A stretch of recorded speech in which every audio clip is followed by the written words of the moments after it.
嗨，大家好，这则教学的话，我们是要最左边这一个叫做 Witterpact 哦，那这个是主要的功能是将你这一些东西，比如说 Facebook， 像这样讲好，就是这一块啦，你需不需要？如果你有需要的话，你就可以来设定；如果你没有需要的话，你就不用去设定也没关系。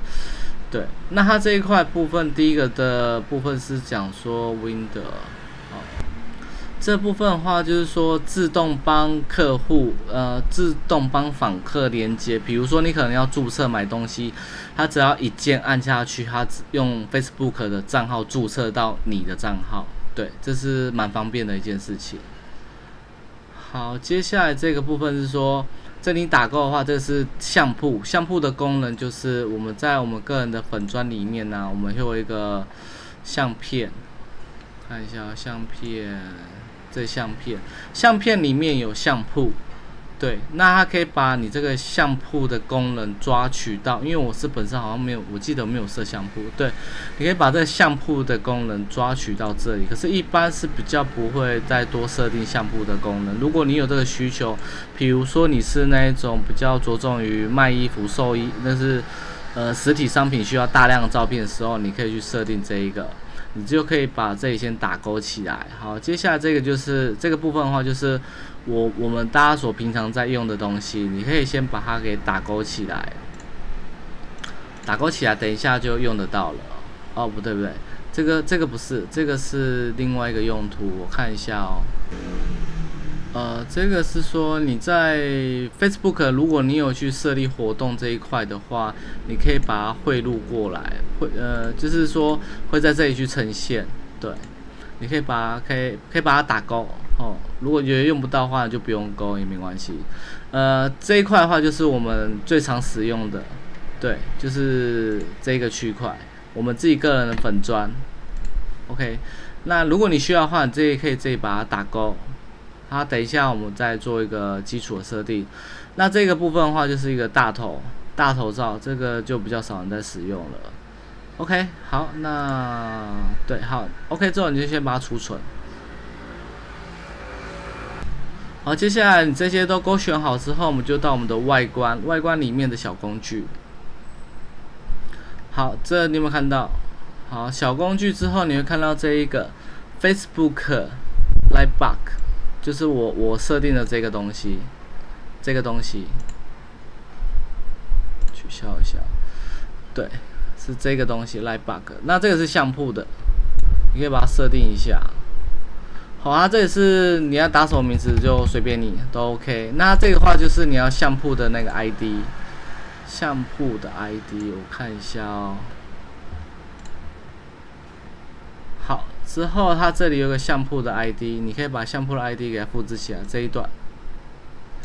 好 ，OK， 对，所以你就是可以把这一个，你到你的相簿里面点选到这个整个相簿的时候，这个 set 栏这个第一串字母把它复制起来，数字不好意思，数字把它复制起来之后，你再把它贴过来就可以了。大家给示范看。那这是说你要呈现几张啦，这个你可以再慢慢的去调整。那这是格式。好，那这个部分基本上还好，没有什么太大变动。好，直接用给大家看比较快。好，重新整理。这时候应该就会看得到我的相簿，这里有没有看到相本？它就点选。OK， 我应该是用相本，可能没有抓好。相本。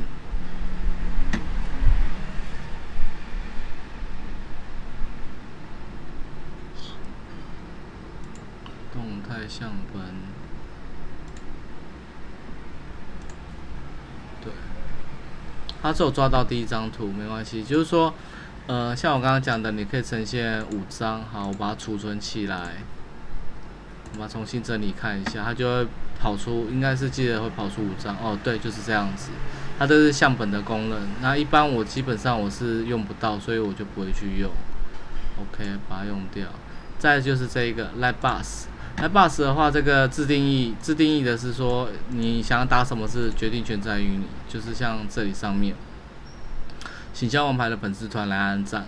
对，好，那接下来就是你复制你的粉专，本专的那个，我看一下本专这里，这串网址把它复制贴过来就可以了。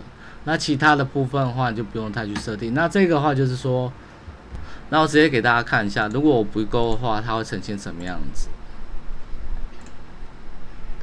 它就可能就呈现上面这一个，这个感觉有点 long， 对不对？所以我会勾选这一个，试试看。好 ，OK， 储存，它就呈现这个整个动态栏，或者是这个，我们可以试试看 ，face 秀出那个头那个脸，访客的脸，这个都随意变化啦，那大致上就是这样子，对。比如说，好，这个 show hit， 把它储存，新增，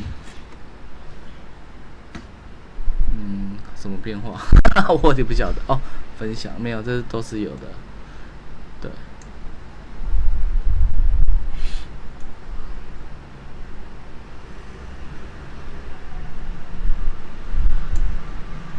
好 ，OK， 那就是这样子，这样这则教学就到这里啦。OK， 这样各位拜拜。